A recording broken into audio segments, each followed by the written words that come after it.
Hello friends आज के इस वीडियो में हम लोग देखने वाले हैं जो यूथ कंपटीशन टाइम्स के द्वारा जो बिहार पुलिस के लिए जो न्यू बुक जारी किया गया है उसी को लेकर चलते हुए आज के इस वीडियो में हम लोग यहाँ पर इसमें जो है इस बुक में टोटल 23 सेट्स दिए गए हैं। तो एक सेट को हम लोग कवर कर लिए थे और आज की इस वीडियो में हम लोग यहाँ पर टेस्ट नंबर 2 को कवर करेंगे, यानी सेट नंबर 2 को कवर करेंगे। काफ़ी ज़बरदस्त ये बुक है, इसमें जो है सभी प्रश्न व्याख्या सहित दिए गए हैं और आपके एग्जाम के लिए ये रामबाण बुक है। ठीक है, आज के इस वीडियो में हम लोग बिहार पुलिस अग्निशमन सिपाही भर्ती परीक्षा 2022 में पेपर हुआ था उसी को हम लोग कवर करेंगे। ठीक है, फर्स्ट शिफ्ट में जिसका पेपर हुआ था। तो आइए हम लोग स्टार्ट कर लेते हैं। यहाँ से दिया गया है फर्स्ट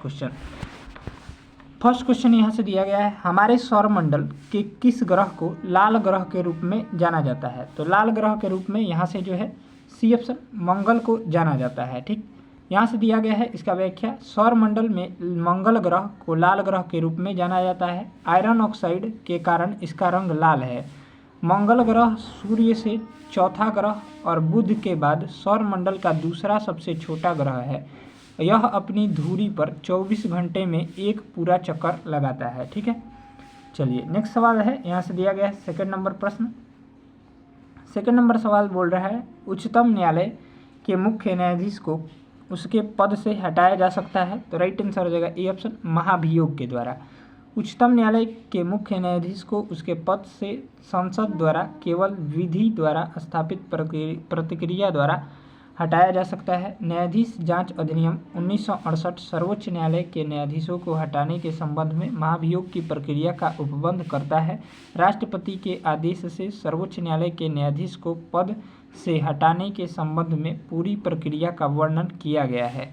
यह इस आदेश को संसद के दोनों सदनों के विशेष बहुमत, सदन की कुल सदस्य संख्या का बहुमत एवं सदन में उपस्थित और मत देने वाले सदस्यों का 2/3 का समर्थन प्राप्त करना होना चाहिए। ठीक है, चलिए अगला प्रश्न दिया गया है 3 नंबर सवाल, एलनीनो शब्द है। तो एलनीनो जो है वो सी ऑप्शन स्पेनिश शब्द है। एलनीनो स्पेनिश का शब्द है जिसका मतलब लिटिल बॉय या क्राइस्ट चाइल्ड होता है।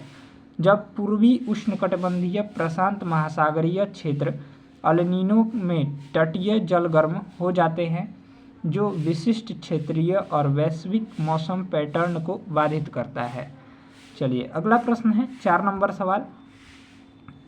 4 नंबर सवाल दिया गया है, किसानों द्वारा एक वर्ष में 3 विभिन्न फसलें उगाने के पीछे मुख्य कारण है। तो इसका राइट आंसर हो जाएगा ए ऑप्शन, सुविकसित सिंचाई प्रणाली है। ठीक है, इसका हम लोग व्याख्या देख लेते हैं। तो किसानों द्वारा, राइट आंसर हो जाएगा ये, किसानों द्वारा एक वर्ष में 3 विभिन्न फसलें उगाने के पीछे मुख्य कारण सुविकसित सिंचाई प्रणाली की उपलब्धता है। किसानों द्वारा उत्पादन बढ़ाने के लिए बहुफसली कृषि का प्रयोग किया जाता है। बहुफसली खेती का अर्थ है एक वर्ष के दौरान भूमि के एक टुकड़े पर एक से अधिक फसल उगाना है। चलिए नेक्स्ट सवाल है, यहाँ से दिया गया है 5 नंबर प्रश्न, भारत का राष्ट्रपति बनने के लिए न्यूनतम आयु है। तो राइट आंसर हो जाएगा सी ऑप्शन, 35 वर्ष है। भारतीय संविधान के अनुच्छेद 58 के तहत भारत का राष्ट्रपति बनने के लिए न्यूनतम आयु 35 वर्ष है। अनुच्छेद 58 के अनुसार राष्ट्रपति निर्वाचित होने वाले व्यक्ति को पहला भारत का नागरिक होना चाहिए, सेकंड है 35 वर्ष की आयु होनी चाहिए। चलिए नेक्स्ट देखिए, यहाँ से तीसरा पॉइंट दिया गया है, लोकसभा का सदस्य निर्वाचित होने योग्य भी होना चाहिए। और चौथा दिया गया है, भारत सरकार या किसी राज्य सरकार के अधीन किसी लाभ के पद पर नहीं होना चाहिए, परंतु इस प्रयोजन के लिए राष्ट्रपति या उपराष्ट्रपति या राज्यपाल या संघ अथवा किसी राज्य के मंत्री के पद को लाभ का पद नहीं समझा जाएगा। चलिए नेक्स्ट देखिए, के सिवान अध्यक्ष थे। तो इसका राइट आंसर हो जाएगा यहाँ से बी ऑप्शन, इसरो के अध्यक्ष थे। अंतरिक्ष वैज्ञानिक के सिवान इसरो के पूर्व अध्यक्ष थे। इन्हें भारत के अंतरिक्ष कार्यक्रम के लिए क्रायोजेनिक इंजन के विकास में महत्वपूर्ण योगदान के लिए जाना जाता है। वर्तमान में इसरो के अध्यक्ष जो है डॉक्टर एस सोमनाथ है। ठीक है, याद रखिएगा। नेक्स्ट देखिए, भारत की प्रथम महिला राष्ट्रपति कौन है। तो भारत की प्रथम महिला राष्ट्रपति जो है प्रतिभा पाटिल है। ठीक है, भारत की प्रथम महिला राष्ट्रपति प्रतिभा देवी सिंह पाटिल है। उन्होंने 2007 से 2012 तक भारत के 12वें राष्ट्रपति के रूप में कार्य किया। वर्तमान में द्रौपदी मुर्मू भारत की दूसरी महिला राष्ट्रपति है जो 25 जुलाई 2022 को भारत की 15वीं राष्ट्रपति बनी है। इम्पोर्टेंट है, याद रखिएगा। चलिए नेक्स्ट देखिए, राजेंद्र सेतु जो है किस नदी पर स्थित है? तो राजेंद्र सेतु जो है गंगा नदी पर स्थित है। राजेंद्र सेतु या मोकामा पुल गंगा नदी पर स्थित है। यह बिहार में लगभग 2 किलोमीटर लंबा रेल सह सड़क पुल है जो उत्तर बिहार को दक्षिण बिहार से जोड़ता है। चलिए नेक्स्ट देखिए, ये जो है मैथ का सवाल है, तो इसका राइट आंसर हो जाएगा ये 5 सेंटीमीटर हो जाएगा।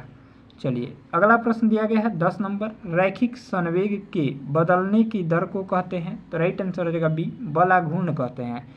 यहाँ से दिया गया इसका व्याख्या, रैखिक संवेग के बदलने की दर को बलाघूर्ण कहते हैं। बलाघूर्ण उस बल का माप है जो किसी वस्तु को एक अक्ष के चारों ओर घुमाने का कारण बन सकता है। बल आघूर्ण या तो स्थिर या गतिशील हो सकता है। इसकी इकाई जो है न्यूटन मीटर होती है। ठीक है, याद रखिएगा।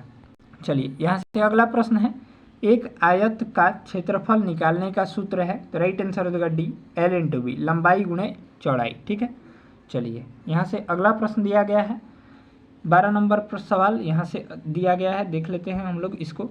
निम्न में से कौन सी युक्ति विद्युत ऊर्जा को यांत्रिक ऊर्जा में परिवर्तित करती है? तो राइट आंसर हो जाएगा डी ऑप्शन, विद्युत मोटर। ठीक है, चलिए यहाँ से इसका हम लोग व्याख्या देखेंगे। विद्युत मोटर यहाँ से राइट आंसर हो जाएगा। इसका हम लोग व्याख्या देखेंगे। विद्युत मोटर जो है विद्युत ऊर्जा को यांत्रिक ऊर्जा में परिवर्तित करता है। विद्युत इस्त्री जो है विद्युत ऊर्जा को ऊष्मा ऊर्जा में परिवर्तित करता है। विद्युत बल्ब जो है विद्युत ऊर्जा को प्रकाश एवं ऊष्मा ऊर्जा में परिवर्तित करता है। और विद्युत गीजर जो है विद्युत ऊर्जा को तापीय ऊर्जा में परिवर्तन करने का कार्य करता है। ठीक है, इंपॉर्टेंट है, याद रखिएगा। नेक्स्ट देखिए 13 नंबर, निम्नलिखित में से किसको सिद्ध करने की आवश्यकता है? इसका राइट आंसर हो जाएगा बी, प्रमेय को। ठीक है, थ्योरम को, प्रमेय को सिद्ध करने की आवश्यकता होती है। प्रमेय वे कथन हैं जो परिभाषाओं, स्वयं सिद्धों, पूर्व सिद्ध कथनों और निगमनात्मक तर्कों का उपयोग करके सिद्ध किए जाते हैं। यहाँ से अगला सवाल दिया गया है, घनानंद की रचनाएं किस भाषा में है? तो राइट आंसर हो जाएगा डी ऑप्शन, ब्रज भाषा में। ठीक है, यानी ऑप्शन हो जाएगा डी। चलिए इसका हम लोग व्याख्या देखेंगे। घनानंद की रचनाएं ब्रज भाषा में है। वे हिंदी भाषा के रीतिकाल के कवि हैं। उन्होंने भगवान श्री कृष्ण के प्रति अनुरक्त होकर वृंदावन में निम्बार्क संप्रदाय में दीक्षा ली। वे जीवन पर्यंत राधा कृष्ण संबंधित गीत, कविता, सवये लिखते रहे। घनानंद की रचनाएं सूजा निहित, कृपा कद, निबंध और वियोग बेली और परमहंस सावली आदि हैं। ठीक है, चलिए नेक्स्ट देखिए 15 नंबर सवाल का राइट आंसर हो जाएगा ए ऑप्शन, केम हो जाएगा। चलिए नेक्स्ट देख लेते हैं, कच्चा माल व हाथ में मुद्रा को कहते हैं? तो इसका जो करेक्ट ऑप्शन हो जाएगा, कच्चा माल व हाथ में मुद्रा को जो है वो कार्यशील पूंजी कहते हैं, यानी ऑप्शन हो जाएगा ए 16 का। इसका हम लोग व्याख्या देखें, यहाँ से हम लोग इसका व्याख्या देख लेते हैं। तो कच्चा माल व हाथ में मुद्रा को कार्यशील पूंजी कहा जाता है, जिसका उपयोग श्रमिकों के वेतन का भुगतान करने और दिन प्रतिदिन के खर्चों को पूरा करने के लिए किया जाना चाहिए। चलिए नेक्स्ट देखिए, अंतर्राष्ट्रीय साक्षरता दिवस जो है वो प्रतिवर्ष किस दिन मनाया जाता है?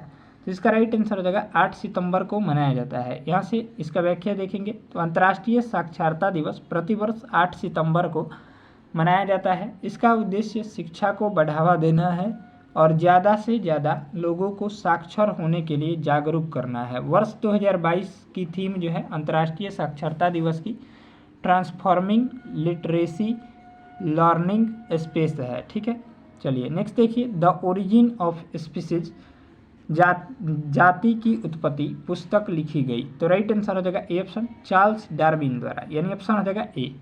चलिए इसका हम लोग व्याख्या देखेंगे। द ओरिजिन ऑफ स्पीसीज यानी जाति की उत्पत्ति पुस्तक चार्ल्स डार्विन द्वारा लिखी गई। नए प्रकार के जीवों की उत्पत्ति के विषय में चार्ल्स डार्विन ने 1859 में प्राकृतिक वर्ण नेचुरल सिलेक्शन का सिद्धांत दिया और अपनी पुस्तक जीव जाति का उद्भव यानी ओरिजिन ऑफ स्पीसीज प्रकाशित की। ठीक है, चलिए अगला देखिए। विश्व के सबसे बड़े क्रिकेट स्टेडियम मोटेरा का नया नाम रखा गया है। तो राइट आंसर हो जाएगा C option, Narendra Modi stadium. इसका हम लोग व्याख्या देखेंगे। विश्व के सबसे बड़े क्रिकेट स्टेडियम मोटेरा का नया नाम नरेंद्र मोदी स्टेडियम रखा गया। यह स्टेडियम गुजरात के अहमदाबाद के मोटेरा में स्थित है। इस स्टेडियम में 1,32,000 दर्शक के बैठने की क्षमता है। ठीक है, तो याद रखिएगा। नेक्स्ट देखिए 20 नंबर सवाल है, उत्तरी तथा उत्तरी पश्चिमी भारत में चलने वाली गर्म तथा शुष्क हवाएं कहलाती है। ये क्या कहलाती है? तो राइट आंसर हो जाएगा डी ऑप्शन, लू कहलाती है। ठीक है, इसका हम लोग व्याख्या देख लेते हैं। तो उत्तरी तथा उत्तरी पश्चिमी भारत में चलने वाली गर्म तथा शुष्क हवाएं लू कहलाती है। ये हवाएं थार रेगिस्तान से मई और जून के महीने में विशेष रूप से चलती है। लू के समय तापमान 45 डिग्री सेंटीग्रेड से 50 डिग्री तक जा सकता है। इसके संपर्क में आने से सामान्यतः आंखों में जलन, अचानक बेहोशी व अंततः रोगी की मौत तक हो जाती है। चलिए नेक्स्ट देखिए, यहाँ से 21 नंबर सवाल दिया गया है। भारत जैसे देश में सर्वाधिक प्रचुर मात्रा में उपलब्ध उत्पादन का साधन है।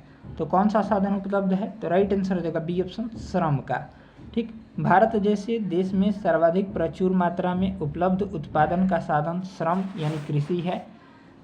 वस्तु और सेवाओं का उत्पादन 4 प्रमुख कारकों पर निर्भर होता है: पूंजी, श्रम, भूमि और उद्यमिता।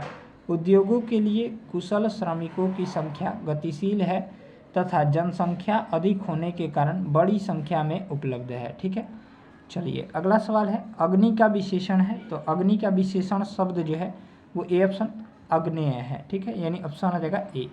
अग्नि का विशेषण अग्नेय है। विशेषण संज्ञा या सर्वनाम के रूप यानी गुण, संख्या, मात्रा, परिणाम आदि का विशेषता बताता है। चलिए नेक्स्ट देखते हैं। यहाँ से दिया गया है 23 नंबर प्रश्न, देश की प्रथम महिला मुख्य निर्वाचन आयुक्त थी। तो कौन थी? तो इसका राइट आंसर हो जाएगा C option, VS. Rama Devi थी। ठीक है, इसका हम लोग व्याख्या देखेंगे। यहाँ से दिया गया है, देश की प्रथम महिला मुख्य निर्वाचन आयुक्त वी.एस. रमा देवी थी। उनका कार्यकाल 26 नवंबर 1990 से 11 दिसंबर 1990 तक की अल्पावधि तक रहा था। भारत का मुख्य निर्वाचन अधिकारी अपनी शक्ति संविधान के अनुच्छेद 324 से प्राप्त करता है तथा स्वतंत्र व निष्पक्ष चुनावों को संपन्न कराने का दायित्व निभाता है। वर्तमान में भारत के मुख्य चुनाव आयुक्त जो है राजीव कुमार हैं। चलिए अगला सवाल दिया गया है। अगला सवाल है यहाँ से, स्यादवाद का सर्वप्रथम प्रयोग किस देश में हुआ था? तो स्यादवाद का सर्वप्रथम प्रयोग रूस में हुआ था। स्यादवाद का सर्वप्रथम प्रयोग रूस में हुआ था। स्यादवाद साम्यवाद समाजवाद की परम परिणति है। साम्यवाद एक जैसा सामाजिक एवं राजनीतिक दर्शन है जो राजनीतिक संस्थानों के विश्लेषण अभी यहाँ से जो इसका राइट आंसर हो जाएगा वो हो जाएगा यहाँ से रूस। ठीक है, चलिए नेक्स्ट देखिए। यहाँ से दिया गया है 25 नंबर, इसका जो करेक्ट ऑप्शन हो जाएगा ए ऑप्शन 2 आ जाएगा। ठीक है, चलिए नेक्स्ट देखते हैं 26 नंबर सवाल। बैंकों की तुलना में साहूकार के द्वारा वसूली जाने वाली ब्याज की दर होती है। तो डी ऑप्शन बहुत अधिक होती है। ठीक है, बैंकों की तुलना में साहूकार के द्वारा वसूली जाने वाली ब्याज की दर बहुत ज़्यादा होती है या अधिक होती है। साहूकार वह समूह या व्यक्ति होता है जो व्यक्तिगत तौर पर कर्ज मुहैया कराता है। वह बैंक या किसी वित्तीय संस्था से अलग होता है और उनसे अधिक ब्याज वसूलता है। वह बैंक रहित क्षेत्रों में कर्ज देने में अहम भूमिका निभाते हैं। नेक्स्ट देखिए, जल के अणुओं की गति जब चयनात्मक पारगम्य झिल्ली द्वारा हो तो उसे कहते हैं? तो राइट आंसर हो जाएगा बी ऑप्शन, परासरण कहते हैं। जल के अणुओं की गति जब चयनात्मक पारगम्य झिल्ली द्वारा होती है तो उसे परासरण कहते हैं। यह एक ऐसी प्रक्रिया है जिसमें जल के अणु एक चुनिंदा पारगम्य झिल्ली के माध्यम से उच्च सांद्रता वाले क्षेत्र से कम जल सांद्रता वाले क्षेत्र में फैलते हैं। ठीक है, नेक्स्ट देखते हैं। खाली वायु में कुछ दिन छोड़ देने पर सिल्वर की वस्तुएं काली हो जाती है क्योंकि उन पर डैश की परत बन जाती है। तो इसका जो करेक्ट ऑप्शन हो जाएगा, इसका राइट आंसर हो जाएगा यहाँ से सिल्वर सल्फाइड की परत जो है वो जम जाती है। ठीक है, यानी ऑप्शन हो जाएगा डी। चलिए इसका व्याख्या देखते हैं। इसका व्याख्या देख लेते हैं। तो खाली वायु में कुछ दिन छोड़ देने पर सिल्वर की वस्तुएं काली हो जाती है क्योंकि उन पर सिल्वर सल्फाइड यानी Ag2S इसका सूत्र होता है कि परत बन जाती है। सिल्वर क्लोराइड AgCl को हार्न सिल्वर कहा जाता है। इसका उपयोग फोटोक्रोमेटिक कांच बनाने में होता है। सिल्वर नाइट्रेट AgNO3 का प्रयोग मतदान के समय मतदाताओं की उंगलियों पर निशान लगाने वाली स्याही बनाने में किया जाता है। इम्पोर्टेंट है।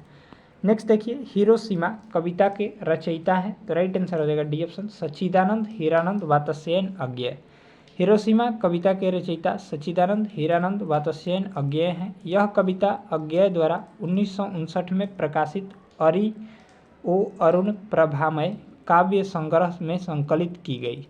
नेक्स्ट देखिए, लोकतंत्र में अंतिम सत्ता निहित होती है। तो डी ऑप्शन, जनता के द्वारा। ठीक है, लोकतंत्र में अंतिम सत्ता जनता में निहित होती है। लोकतंत्र सरकार का एक रूप है जिसमें जनता अपनी स्वेच्छा से निर्वाचन में आए हुए किसी भी प्रतिनिधि को मत देकर अपना प्रतिनिधि चुन सकती है तथा उसे विधायिका का सदस्य बना सकती है। अब्राहम लिंकन के अनुसार लोकतंत्र जनता के द्वारा तथा जनता के लिए शासन है। ये इंपॉर्टेंट लाइन है, याद रखिएगा। नेक्स्ट देखिए, मयूरभंज खाने किसके लिए प्रसिद्ध है। तो सी ऑप्शन यहाँ से लौह अयस्क के लिए प्रसिद्ध है। ठीक, मयूरभंज खाने लौह अयस्क के लिए जानी जाती है। ये उड़ीसा के मयूरभंज जिले में स्थित है। लौह अयस्क चट्टान एवं खनिज हैं जिनसे धात्विक लोहे का आर्थिक निष्कर्षण किया जा सकता है। भारत में कुड़प्पा तथा धारवाड़ की अवसादी एवं आग्नेय शैलों में लौह अयस्क की प्राप्ति होती है। इनमें मैग्नेटाइट, हेमेटाइट, सेडराइट और लिमोनाइट प्रमुख लौह अयस्क हैं।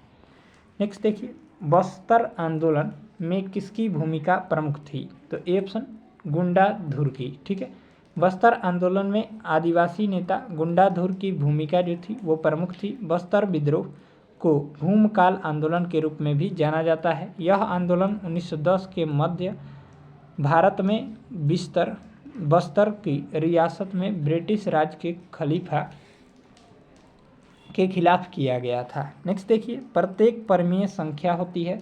तो बी ऑप्शन, पूर्णांक संख्या होती है। ठीक, प्रत्येक परमीय संख्या एक पूर्ण संख्या होती है जिस संख्या को p/q के रूप में लिखा जा सकता है उन्हें हम लोग परमीय संख्या कहते हैं। जैसे में हो जाएगा 2/3 √4 जिसका वर्गमूल जो हो जाएगा 2। ठीक है, ये सभी परमीय हैं। नेक्स्ट देखिए, श्वेत क्रांति निम्नलिखित में से किसके अधिक उत्पादन से संबंधित है। तो सी ऑप्शन, दूध के उत्पादन से। श्वेत क्रांति दूध के अधिक उत्पादन से संबंधित है। इसे ऑपरेशन फ्लड के नाम से भी जाना जाता है। ऑपरेशन फ्लड 1970 में प्रारंभ हुआ था। डॉक्टर वर्गीज कुरियन भारत में श्वेत क्रांति के जनक के रूप में प्रसिद्ध एक सामाजिक उद्यमी थे जिनके billion litre idea operation flood ने डेयरी फार्मिंग को भारत के सबसे बड़े आत्मनिर्भर व्यवसाय और सबसे बड़े ग्रामीण रोजगार क्षेत्र में बदल दिया। राष्ट्रीय डेयरी अनुसंधान संस्थान का मुख्यालय करनाल, हरियाणा में स्थित है। यहाँ से हम लोग अगला सवाल देखेंगे, अमेरिका के स्वतंत्रता संग्राम के नेता कौन थे। तो डी ऑप्शन, वाशिंगटन थे। अमेरिका के स्वतंत्रता संग्राम के नेता जॉर्ज वाशिंगटन थे। अमेरिकी क्रांति एक वैचारिक और राजनीतिक क्रांति थी। अमेरिकी स्वतंत्रता का युद्ध 1775 से 1783 ईस्वी तक चला। पेरिस की संधि द्वारा 1783 में अमेरिका को स्वतंत्रता प्राप्त हुआ। जॉर्ज वाशिंगटन अमेरिका के प्रथम राष्ट्रपति बने। प्रत्येक वर्ष 4 जुलाई को अमेरिका अपना स्वतंत्रता दिवस मनाता है। ठीक है, नेक्स्ट देखिए, भारत के CAG यानी नियंत्रक एवं महालेखा परीक्षक कैग जिसको बोलते हैं की नियुक्ति कौन करता है। बी ऑप्शन, राष्ट्रपति करता है।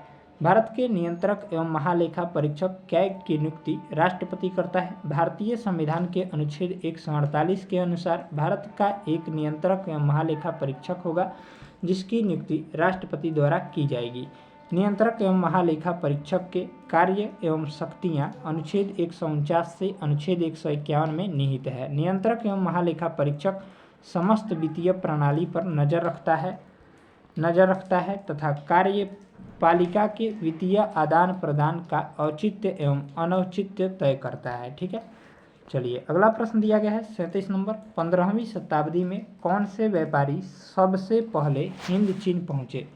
राइट आंसर हो जाएगा ये ऑप्शन पुर्तगाली। 15वीं शताब्दी में हिंद चीन पहुंचने वाले सबसे पहले व्यापारी पुर्तगाली थे। इनके पश्चात डच, अंग्रेज, डेनिश तथा फ्रांसीसी का आगमन हुआ। 15वीं शताब्दी के उत्तरार्ध एवं 17वीं शताब्दी के पूर्वार्ध के मध्य भारत में व्यापार के प्रारंभिक उद्देश्यों से प्रवेश करने वाली इन यूरोपीय कंपनियों ने यहाँ की राजनीतिक, आर्थिक तथा सामाजिक नियति को लगभग 350 वर्षों तक प्रभावित किया। चलिए अगला सवाल दिया गया है, एशिया का सबसे स्वच्छ गांव किस राज्य में स्थित है? तो इसका राइट आंसर हो जाएगा सी ऑप्शन, मेघालय राज्य में। एशिया का सबसे स्वच्छ गांव जो है मल्यान गांव भारत के मेघालय राज्य में पूर्व खासी हिल्स जिले में स्थित है। वर्ष 2003 में डिस्कवर इंडिया द्वारा इसे एशिया का सबसे स्वच्छ गांव का दर्जा दिया गया। इसे भगवान का बगीचा के रूप में भी जाना जाता है। चलिए अगला सवाल दिया गया है, अलकनंदा नदी भागीरथी नदी से मिलती है? तो बी ऑप्शन, देवप्रयाग में मिलती है। ठीक है, इसका हम लोग व्याख्या देखेंगे। तो अलकनंदा नदी भागीरथी नदी से देवप्रयाग में मिलती है। देवप्रयाग उत्तराखंड में स्थित पंच प्रयाग में से एक है। उत्तराखंड पंच प्रयाग निम्नलिखित हैं। पहला है विष्णु प्रयाग, धौली गंगा और अलकनंदा नदियों के संगम पर। नंद प्रयाग नंदनकानी और अलकनंदा नदियों के संगम पर। कर्ण प्रयाग अलकनंदा और पिंडार नदियों के संगम पर। रुद्र प्रयाग मंदाकिनी और अलकनंदा नदियों के संगम पर। और देव प्रयाग भागीरथी और अलकनंदा नदियों के संगम पर। ठीक है, चलिए यहाँ से अगला सवाल दिया गया है 40 नंबर सवाल है, मैथ का है। इसका राइट आंसर हो जाएगा 25%। चलिए अगला सवाल है, भारत की जलवायु है। तो भारत की जलवायु जो है वो उष्णकटिबंधीय मानसूनी है। भारत की जलवायु उष्णकटिबंधीय मानसूनी प्रकार की है। भारत की कर्क रेखा पर अवस्थिति और यहाँ के स्थल रूपों के प्रभाव के कारण उष्णकटिबंधीय जलवायु का विस्तार पाया जाता है, जबकि थार का मरुस्थल ग्रीष्म ऋतु में तप्त होकर निम्न वायुदाब का केंद्र बनता है, जो दक्षिणी पश्चिमी मानसूनी हवाओं को आकृष्ट करता है। ये हवाएं पूरे भारत में वर्षा का कारण बनती है। नेक्स्ट देखिए, हार्मोन जो रुधिर में शर्करा स्तर को नियंत्रित करता है, उसका श्रवण जो है किया जाता है। बी ऑप्शन, अंगनाशय द्वारा। ठीक है, इंसुलिन हार्मोन जो रुधिर में शर्करा स्तर को नियंत्रित करता है, उसका श्रवण अंगनाशय के अंतःस्रावी भाग लैंगरहैंस की द्वीपिकाओं की बीटा कोशिकाओं से स्रावित होता है। रासायनिक संरचना की दृष्टि से यह एक पेप्टाइड हार्मोन है। इंसुलिन एक ग्लूकोज को रक्त के माध्यम से शरीर की कोशिकाओं में प्रवेश देता है। इसकी अनुपस्थिति में मधुमेह रोग होता है। ठीक है, चलिए यहाँ से 43 नंबर सवाल है दिया गया है। देखिए, बर्फ पानी पर क्यों तैरता है? तो बर्फ जो है वो बी ऑप्शन, बर्फ का घनत्व पानी के घनत्व से कम होता है, जिस कारण जो है बर्फ पानी पर तैरता है। बर्फ का घनत्व पानी के घनत्व से कम होता है, इसलिए बर्फ पानी पर तैरता है। बर्फ ठोस होती है लेकिन यह पानी पर तैरती है, क्योंकि पानी के अणु जमने पर फैलते हैं और खुले पिंजरे जैसी संरचना बनाते हैं, जिससे बर्फ का घनत्व कम हो जाता है। किसी दिए गए द्रव्यमान के लिए बर्फ का आयतन तरल पानी की तुलना में अधिक है, अतः बर्फ हल्की होने के कारण जो है वो जल के ऊपर जो है वो तैरती है। ठीक है, चलिए अगला सवाल दिया गया है 44 नंबर प्रश्न दिया गया है, वस्तुओं व सेवाओं के उत्पादन के लिए आवश्यक है। तो सी ऑप्शन, भूमि और श्रम व भौतिक पूंजी, इन सभी ए और बी दोनों आवश्यक है। ठीक है, वस्तुओं और सेवाओं के उत्पादन के लिए आवश्यक कारक जो है भूमि, श्रम और भौतिक और पूंजी और उद्यमिता है। उत्पादों को फर्म के आर्थिक विकास का विस्तार करने के लिए कुशल तरीके से इन कारकों का उपयोग करना चाहिए। वस्तुओं और सेवाओं के उत्पादन को बढ़ाने के लिए उत्पादकों को नई तकनीक अपनानी चाहिए। नेक्स्ट देखेंगे 45 नंबर सवाल, निम्न में से कौन भारत के उप प्रधानमंत्री नहीं रहे हैं? तो राइट आंसर हो जाएगा ए ऑप्शन HN बहुगुणा। ठीक है, हेमवती नंदन बहुगुणा जिनका पूर्ण नाम है कभी भी भारत के उप प्रधानमंत्री नहीं रहे हैं। वे अविभाजित उत्तर प्रदेश के मुख्यमंत्री रह चुके हैं। भारत का उप प्रधानमंत्री भारत सरकार में केंद्रीय मंत्रिमंडल का सदस्य होता है। तकनीकी रूप से यह एक संवैधानिक पद नहीं है। भारत के पहले उप प्रधानमंत्री सरदार वल्लभ भाई पटेल थे। दिए गए विकल्पों में देवीलाल, मोरारजी देसाई और लाल कृष्ण आडवाणी भी उप प्रधानमंत्री के पद पर रह चुके हैं। चलिए नेक्स्ट देखेंगे 46 नंबर, भारत में मीठे पानी की सबसे बड़ी झील जो है वो वुलर झील है। ठीक है, भारत में मीठे पानी की सबसे बड़ी झील वुलर झील है। यह भारत के केंद्र शासित प्रदेश जम्मू कश्मीर में स्थित है। ठीक, झील और प्रदेश दिए गए हैं। तो भीमताल झील जो है उत्तराखंड राज्य में स्थित है। लोकटक झील मणिपुर राज्य में और नैनीताल झील उत्तराखंड राज्य में। ठीक है, याद रखिएगा। चलिए यहाँ से अगला सवाल, प्रतिध्वनि सुनाई देती है? तो बी ऑप्शन, ध्वनि तरंगों के परावर्तन के कारण सुनाई देती है। ठीक है, इसका हम लोग व्याख्या देखेंगे। यहाँ से दिया गया है प्रतिध्वनि जो है वो ध्वनि तरंगों के परावर्तन के कारण प्रतिध्वनि सुनाई देती है। ठीक है, जो प्रत्यक्ष ध्वनि के कुछ देर बाद श्रोता के कानों तक पहुंचती है। सामान्यतः मूल ध्वनि और परावर्तित ध्वनि के बीच कम से कम 0.1 सेकेंड का अंतराल होता है। प्रतिध्वनि सुनने के लिए अवरोधक की ध्वनि स्रोत से न्यूनतम दूरी ध्वनि द्वारा तय की गई दूरी कुल दूरी की आधी अर्थात 17.2 मीटर अवश्य होनी चाहिए। चलिए नेक्स्ट देखिए, निम्नलिखित में युधिष्ठिर शब्द का सही संधि विच्छेद है। इसका राइट आंसर हो जाएगा युद्ध प्लस स्थिर। ठीक है, युधिष्ठिर का सही संधि विच्छेद युद्ध प्लस स्थिर है। इसमें व्यंजन संधि है। व्यंजन तथा व्यंजन या स्वर के मेल से जो विकार उत्पन्न होता है उसे व्यंजन संधि कहते हैं। ठीक है, नेक्स्ट देखिए, यहाँ से दिया गया है कालिंदी कुल कदम्ब की डारण में रेखांकित पद का अर्थ है। तो इसका राइट आंसर हो जाएगा सी ऑप्शन यमुना। ठीक है, कालिंदी कुल कदम्ब की डारण में कालिंदी का अर्थ यमुना है। यमुना के अन्य पर्यायवाची शब्द रवितनया, भानुजा, कालगंगा, कृष्णा, अर्कजा, आर्कसुता, जमुना और सूर्यसुता है। यहाँ से हम लोग 50 नंबर सवाल देखेंगे। संसद के संयुक्त अधिवेशन की अध्यक्षता जो है वो लोकसभा का अध्यक्ष करता है। ठीक है, यानी ऑप्शन हो जाएगा बी। भारतीय संविधान के अनुच्छेद 108 के तहत संसद के संयुक्त अधिवेशन की अध्यक्षता लोकसभा का अध्यक्ष करता है। किसी विधेयक पर संसद के दोनों सदनों लोकसभा तथा राज्यसभा के मध्य गतिरोध में की स्थिति में संविधान द्वारा संयुक्त बैठक की व्यवस्था की गई है। संयुक्त बैठक को राष्ट्रपति द्वारा बुलाया जाता है। ठीक है, नेक्स्ट देखेंगे 51 नंबर सवाल, निम्नलिखित में से किस विकल्प में विलोम शब्द सुमेलित नहीं है? तो इसका राइट आंसर हो जाएगा बी ऑप्शन, उन्मुख का सम्मुख। ठीक है, दिए गए विकल्पों में उन्मुख का सम्मुख विलोम शब्द जो है वो सुमेलित नहीं है। उन्मुख का विलोम जो होता है विमुख होता है। बाकी उन्नति का अवनति होता है, आविर्भाव का तिरोभाव होता है और इति का अथ होता है।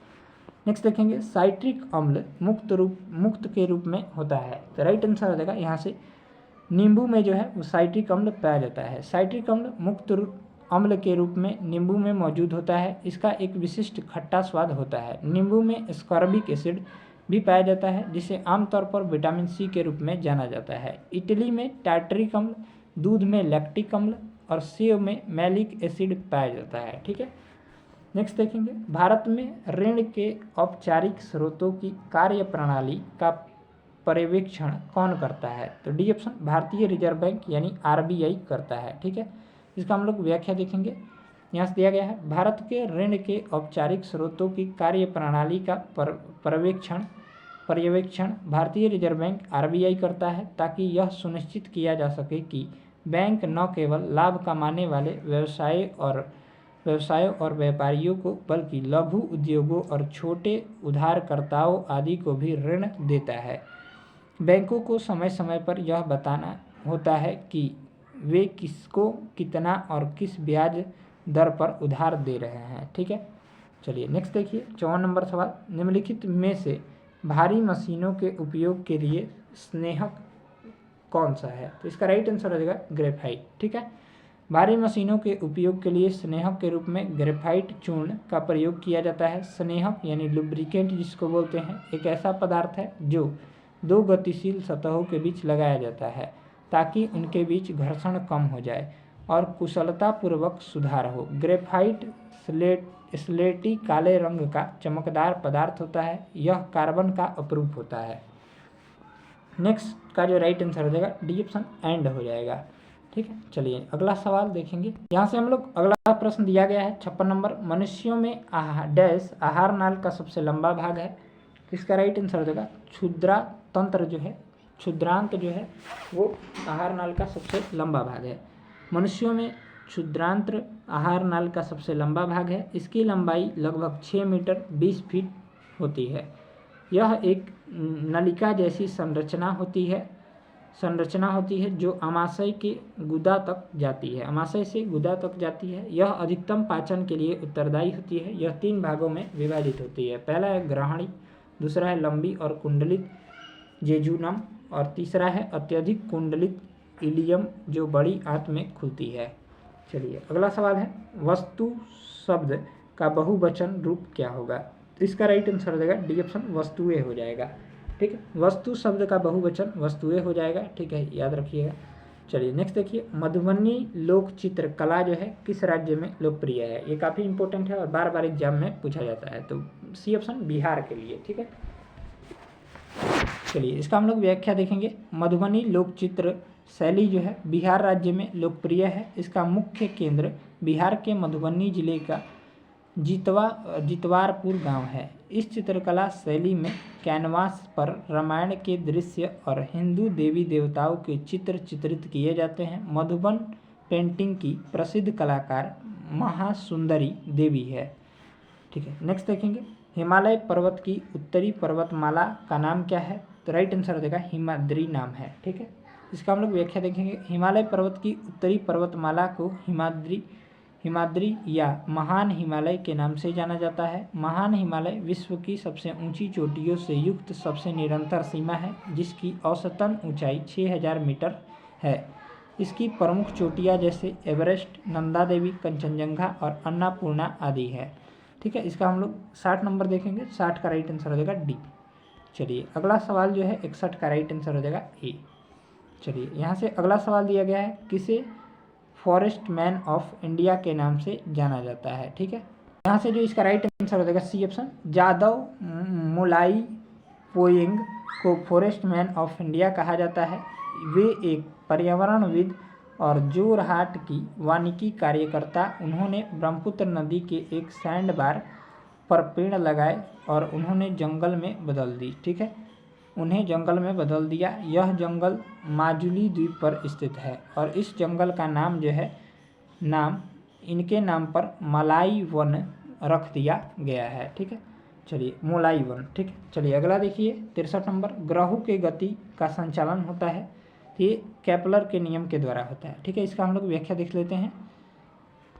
यहाँ से दिया गया है इसका व्याख्या। तो ग्रहों के गति का संचालन केपलर के नियम द्वारा होता है। केपलर के अनुसार सभी ग्रहों की कक्षा दीर्घवृत्ताकार होती है तथा सूर्य इस कक्षा के नाभिक पर होता है। केपलर के ग्रहों की गति के 3 नियम इस प्रकार हैं। पहला है, ग्रह की सूर्य से मिलाने वाली रेखा समान समय अंतराल में समान क्षेत्रफल तय करती है।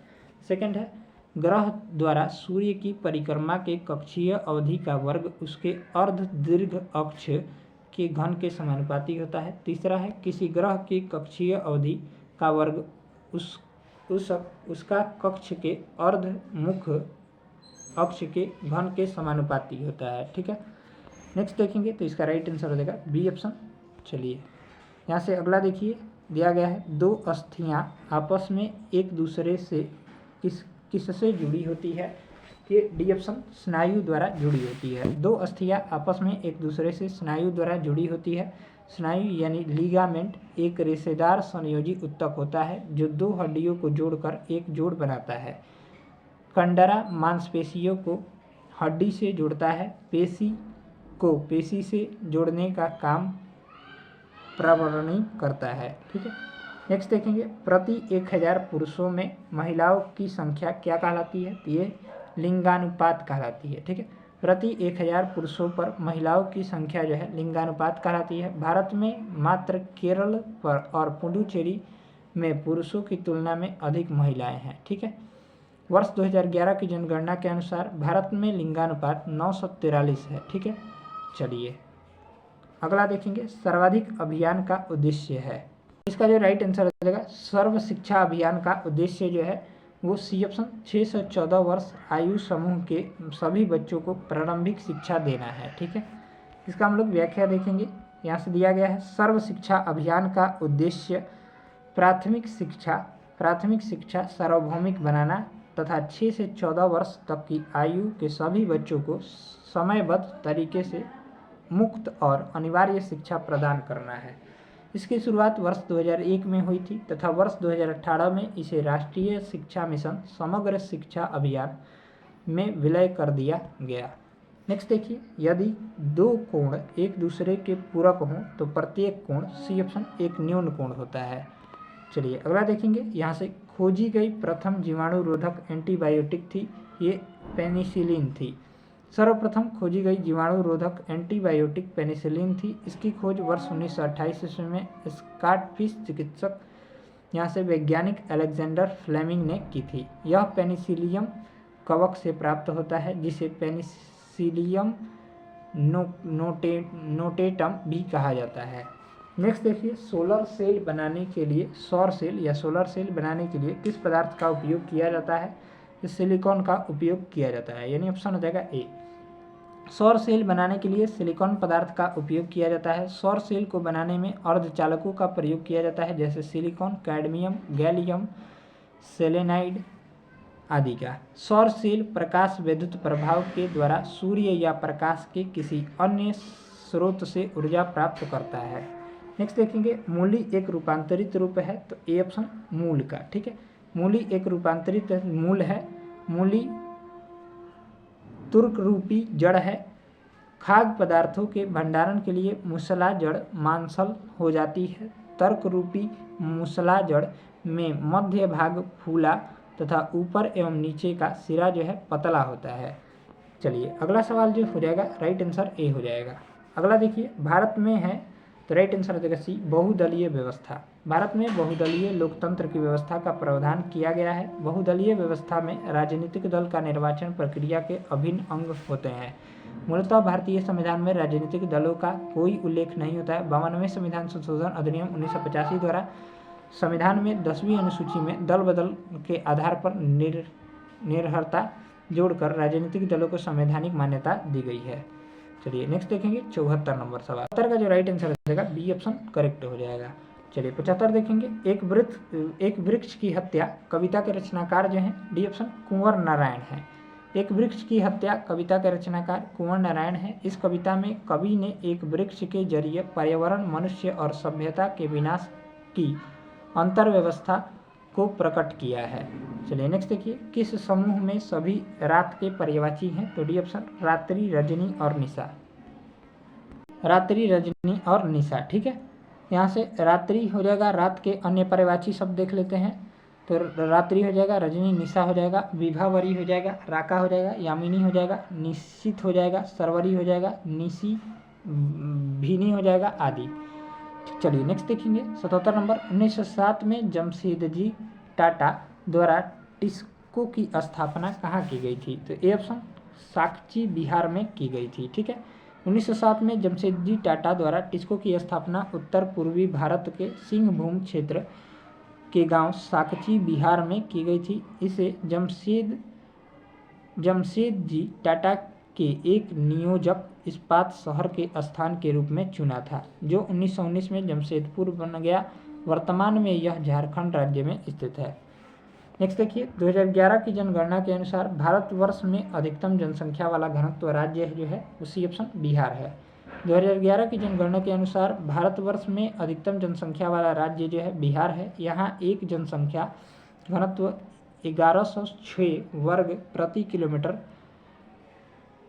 किलोमीटर है और वर्ष 2011 की जनगणना के अनुसार भारत की जनसंख्या 382 व्यक्ति प्रति वर्ग किलोमीटर है। ठीक है, नेक्स्ट देखेंगे, इसका राइट आंसर हो जाएगा यहाँ से ए ऑप्शन 2000 रुपये हो जाएगा।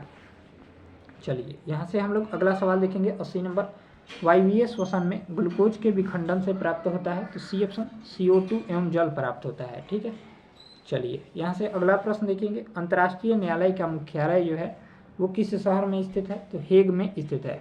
अंतर्राष्ट्रीय न्यायालय का मुख्यालय हेग नीदरलैंड में स्थित है। इसकी स्थापना 1945 में संयुक्त राष्ट्र के विशेषाधिकार द्वारा स्थापित किया गया था। अंतर्राष्ट्रीय न्यायालय में 15 न्यायाधीश होते हैं जो संयुक्त राष्ट्र महासभा और सुरक्षा परिषद द्वारा 9 वर्ष के लिए चुने जाते हैं।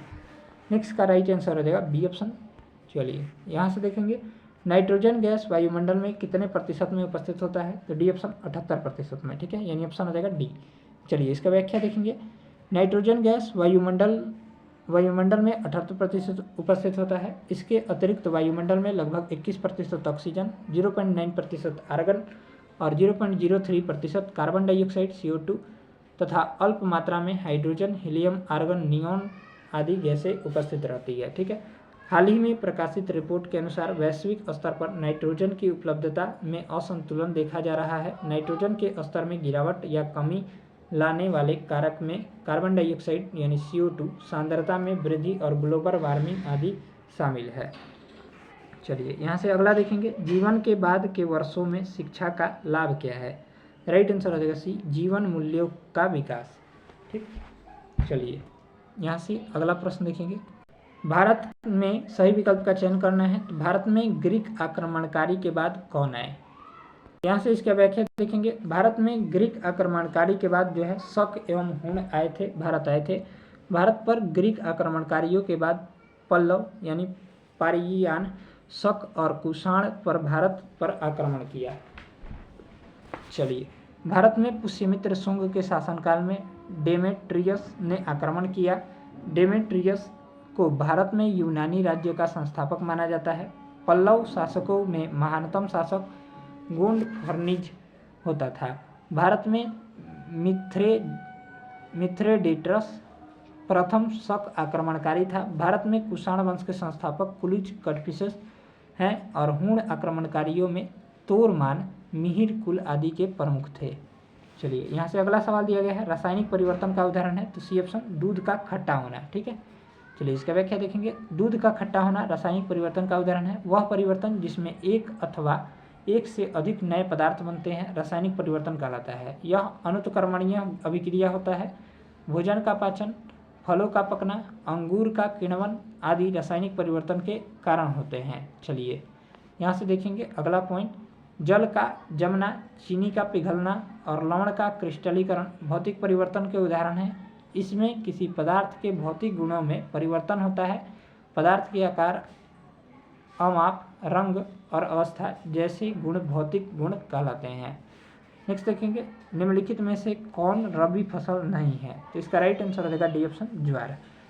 गेहूं, सरसों और चना रबी फसलें हैं, जबकि ज्वार जो है खरीफ फसल है।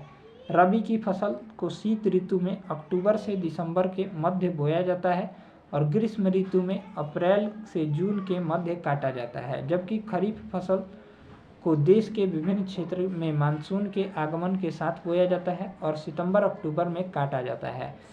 इसकी मुख्य फसलें जो है, रबी फसल की मुख्य फसलें यहाँ से चावल, मक्का, ज्वार, बाजरा, यहाँ से देखिए खरीफ फसल के ये सभी उदाहरण हैं। चावल है, मक्का है, ज्वार है, बाजरा है, तूर है, मूंग है, उड़द है, कपास है, जूट है, मूंगफली है, सोयाबीन है, ये सभी जो है खरीफ फसल के उदाहरण हैं। चलिए नेक्स्ट देखिए, एमनेस्टी इंटरनेशनल है, तो ये सी ऑप्शन मानवाधिकार संगठन है, जिसकी स्थापना जो है 1961 में की गई थी। चलिए मुख्यालय जो है वो लंदन में है। ठीक है, चलिए नेक्स्ट देखेंगे, यहाँ से 89 नंबर, बारदोली सत्याग्रह में मुख्य भूमिका किसने निभाई थी, कि ए ऑप्शन वल्लभ भाई पटेल ने निभाई थी।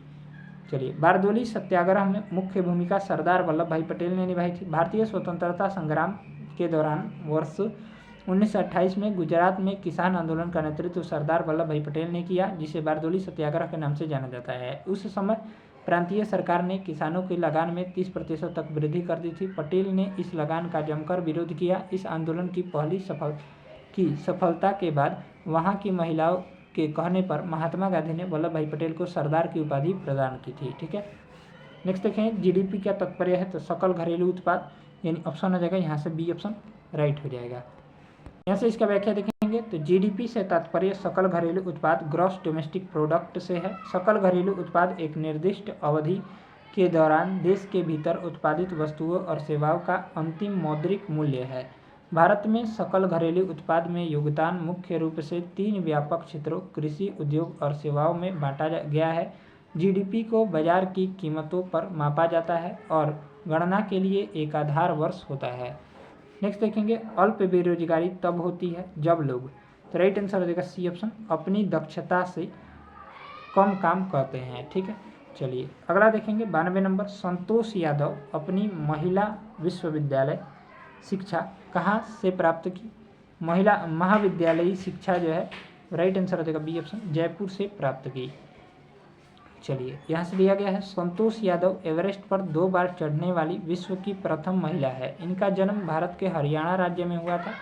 माउंट एवरेस्ट पर चढ़ाई करने वाली विश्व की प्रथम महिला जुनको तेबई है। ठीक है, चलिए नेक्स्ट देखेंगे भारत में पहला भूमिगत रेलवे कहाँ बनाया गया था, तो डी ऑप्शन कोलकाता में। भारत में पहला भूमिगत रेलवे कोलकाता मेट्रो में बनाया गया। यह दक्षिणेश्वर से गरिया के पास कवि सुभाष मेट्रो स्टेशन तक फैला हुआ है। इसकी कुल लंबाई 31.365 किलोमीटर है, जिसमें 26 स्टेशन और 15.70 किलोमीटर भूमिगत खंड है। नेक्स्ट देखिए 94 नंबर, अमेरिका में नागरिक अधिकार आंदोलन किसके द्वारा शुरू किया गया था, तो इसका राइट आंसर हो जाएगा A option, Martin Luther king junior के द्वारा।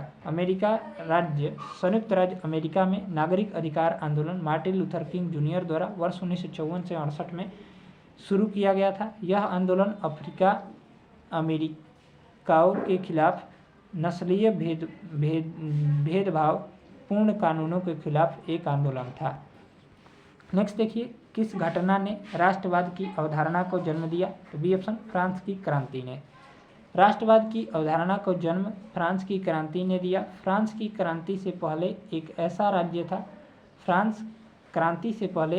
राज्य था जिसके संपूर्ण भूभाग पर एक निरंकुश राजा का शासन था। फ्रांसीसी क्रांति का नारा स्वतंत्रता, समानता और विश्व बंधुत्व के राजनीतिक को आत्म जात वर्गीय परिवेश से बाहर कर उसे अखबारों और सड़कों और सर्वधारणों की वस्तु बना दिया। 19वीं शताब्दी तक आते परिणाम यांत्रिक सिद्ध हुए। ठीक है, चलिए